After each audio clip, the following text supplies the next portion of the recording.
Hello mga guys, welcome back to my channel, Jess Automotive mga guys. Jeep ano to, hatchback Mirage.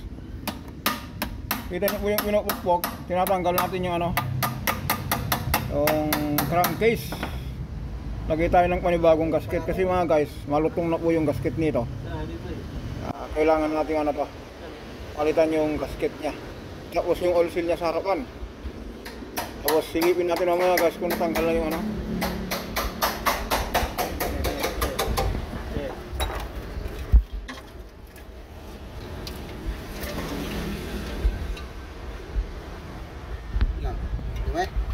Dumi, grabe.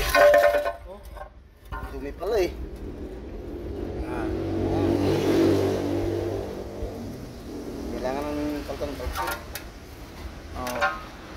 Yan mga guys, yung palatandaan nito, dumi na to.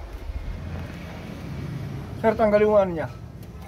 Yung kuskusin mo yung ano, ikot. Tapos kalangan mo yung to. Oh, wala tayong ilaw, ilawan natin. Ayan mga guys, may ilaw na. Tanggal natin itong ano, itong yan, para mawalitan natin yung yung oil seal dito sa crankshaft. Yan o, nakita nyo mga guys, nagbasa po siya o. Nakita natin o kaya. Sige sir, kalas mo muna yan.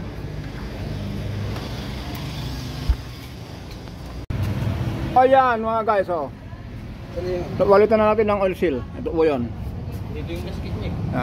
Tapos malinis natin yan.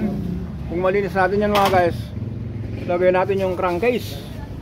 Yan, sira mo no. Ito ang lininis natin, yung base niyan. Yan, saka yung oil seal na yan, ito po yun. Paraan yan. Ito po yung pinanggalingan ng malakas sa tagas dun sa oil seal na yan.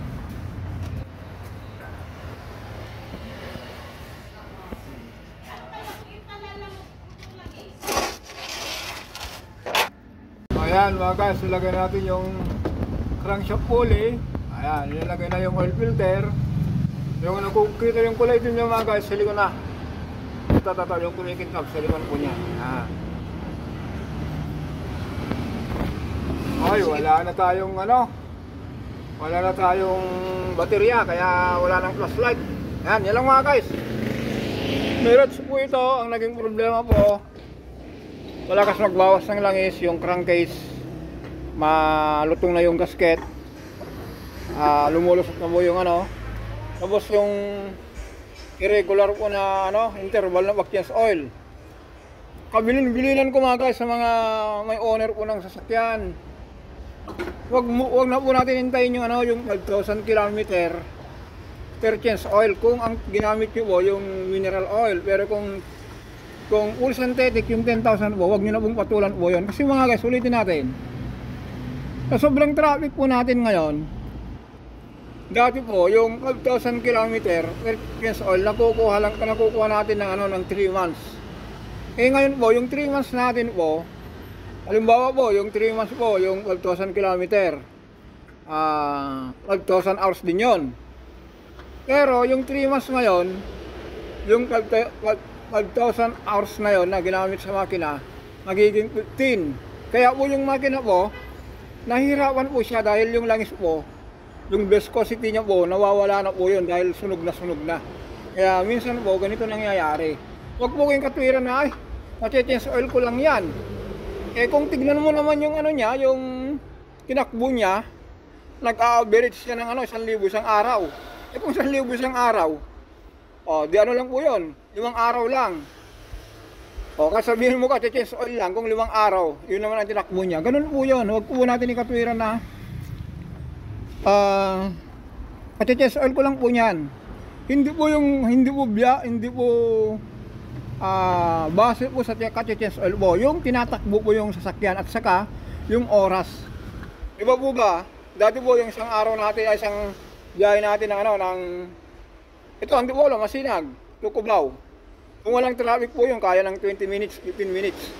Pero kung traffic, katipunan pa lang, isang oras ka na. Yung makina po, umaandar po yan, yung langis po nagagamit. Huwag po kayong magbisa ano, sa odometer. Yan lang po para maalagaan nyo po yung, ano, yung makina nyo po. Ayun lang po ang parati kong sinasabi. yung interval ng change oil, yung odometer niya, bantayan nyo po yun at saka yung oras. Kahit sabihin nyo po ano, pwede ba yung ano, yung isang taon na hindi ka nag-change oil, hindi mo naman ginamit. O, di ba?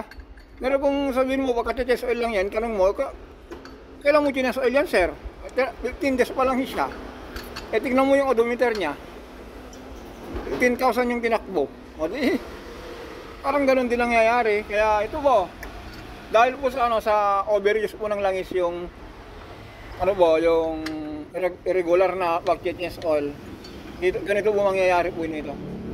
Okay mga guys, hanggang dito lang po tayo. Ako reminder lang po ito. For the next video mga guys, abangan natin yung, ano, yung Land Rover Discovery automatic transmission. Bye bye!